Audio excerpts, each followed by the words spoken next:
Hey guys, welcome back to the Crypto Maxi channel. I am your host Taf, and we have a lot of updates in regard to the digital pound, CBDCs and Quant in this video that I do feel like will correlate to the price of Quant. Is an interview with the CEO and founder Gilbert Verdian. We're going to be going through it all in this video, including an update to my price prediction and how it's all developing. And before we actually get into a price prediction and tell you an update to it, I want to remind you that nothing is financial advice. Please do your own research. I'm just keeping you updated on the latest in your favorite cryptocurrencies and also giving you my personal opinion throughout it as well.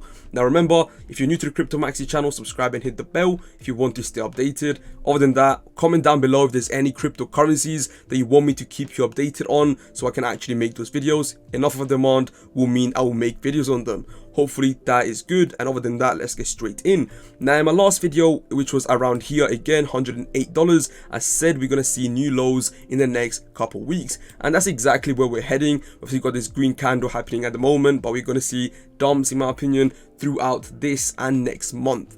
Now I do believe once we go and hit below, I'm gonna quickly clear my drawings actually. Once we clear below this point right here, $95, so once we do see that, we're gonna see a huge dump. A lot of people are going to start selling out of fear, and there is enough fear in the market for people to sell. So this, in my opinion, is going to come anytime soon, right? So we got to remember that of course Ethereum is going to see below 1,000. That's what I believe. There's a huge hack that's happened, the FTX hack, and the hacker is selling off a lot of this Ethereum in the market, and of course we're seeing the effects, minus 10%. It really is just accelerating of the inevitable, the Ethereum sell-off in this bear market. Again, I'm sure it will recover a lot, it will do really well. However, in the short term right now, we're looking at bearish weeks, months, and possible year or more, so we gotta be ready for that. And Bitcoin, Ethereum lead the market, coins like Quant and other altcoins so follow. Now with that being said, as I said in my last video, I can see Quant going sub below $60 as well. Even if that is next year, deeper into this bear market, I can definitely see it happening. But by this end of the year, I'm 100% sure we're gonna see below $90, especially once we hit this point. Once we see a dump below this point, we're definitely gonna see some big sell-offs in this current market state. So much fear, there is no reason for people to be holding any assets. A lot of people exited all market, but people are still obviously dollar cost averaging. And if you're dollar cost averaging, the days to dollar cost average is in these days where you see these dips, where you see these sell-offs. As of course, we cannot predict the market. With that out of the way now, I do want to get into the tweet where Gilbert Verdian, the CEO and founder of Quant, actually done an interview with the FinTech Times talking about the digital pound. We're going to go through the article as well in a second, but before that, let's read this tweet. So they recently spoke to the FinTech Times about the transformational impact of a digital pound. Now Gilbert Verdian says he offers new efficiencies and faster workflows as our living experience becomes increasingly digital. Now look, digital currencies, and this is my personal opinion, digital currencies are a good thing and also nothing to be a big fan of. Now this reply here, which I just read before this video, explains it perfectly. I mean, it doesn't really explain it perfectly. There is cons to it, which is the lack of privacy. The government will be able to keep track on every single little thing that we spend our money on or that we have a subscription for, which obviously, you know, can really correlate to what's happening in China, the credit system, the social credit system, where pretty much your credit, the opportunities, what you're able to do in life is pretty much dictated on everyday actions. Like really specifically, right? Like the blockchain is obviously public, and the CBDC is pretty much taking, not advantage, but let's say making use of that specifically, should we say, and also the fact that it's going to be digital. Now this is obviously a really good pro that Gilbert Verdian has brought up, which it is. Everything is going digital. Having a digital fiat currency is perfect, right? In my opinion, it is perfect. However, to have it decentralized was the main point of crypto, and in this case it isn't going to be decentralized. It is going to be highly centralized with governments and third parties involved.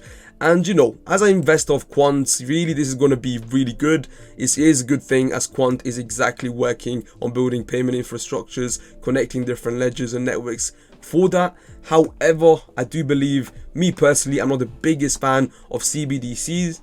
I generally am not. It's not the point of it wasn't the point of the blockchain initially. However, if we want cryptocurrency to survive, we need it to be centralized, and that's the sad truth. You know, we've seen what's happening with so many companies, so many lending companies, so many exchanges like FTX. We've seen Luna this year, and clearly there's need of centralization. There's definitely a need for regulation in the market. It's definitely needed, and I do believe the only way we stop seeing companies going out of business and the market being so volatile is if we end up having CBDCs. And also the only way we get to see cryptocurrency go to the next level and actually being centralized, not centralized, but more highly adapted, is through the use of CBDCs. And for that exact reason, you know, there's pros and cons for everything, to be honest, whether that's in the crypto space, in general business, in life, in anything, right? So we just gotta look at it, look at the positives that will come from it, and the cons hopefully aren't going to be too bad. But yes, the lack of privacy is a worry for sure, but you know, it is definitely the next move, keeping in mind that everything is digital. Cash these days is kind of unheard of. I don't know many people that hold cash, to be honest, so it definitely makes sense. Now, in this article, obviously they did talk to many individuals. One of them is like different people within the blockchain that have been working in the space.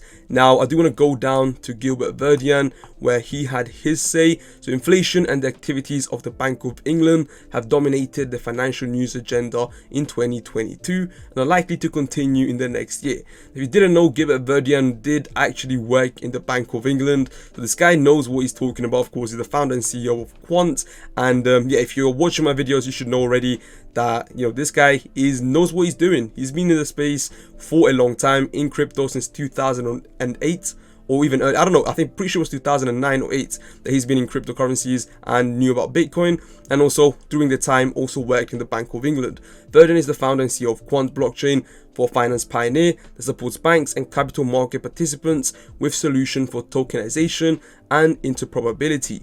A well-designed CBDC can help provide a real-time view of risks and currency outflows to help implement specific and targeted measures to prevent financial contagions from spreading further in the event of a crisis.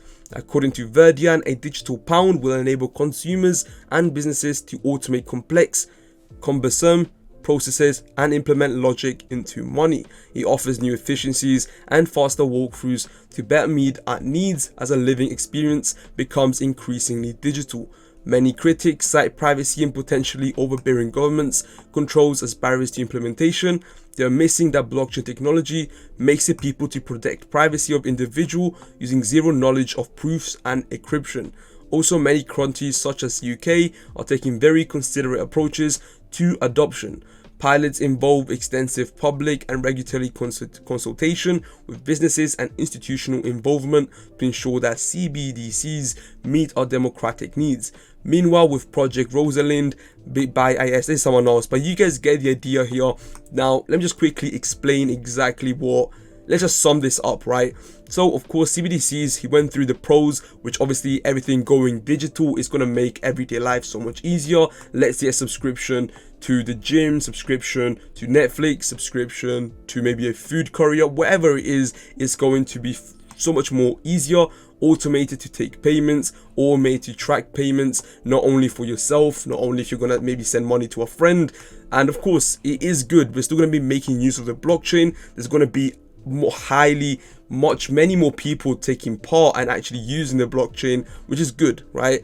The only thing is, you know, the privacy is the only thing people are worried about. If they build a digital currency, they're obviously going to have a say in it. They're gonna centralize it. But with that being said, hopefully you guys enjoyed this video. It's been your boy Crypto Maxi. See you next time. Peace.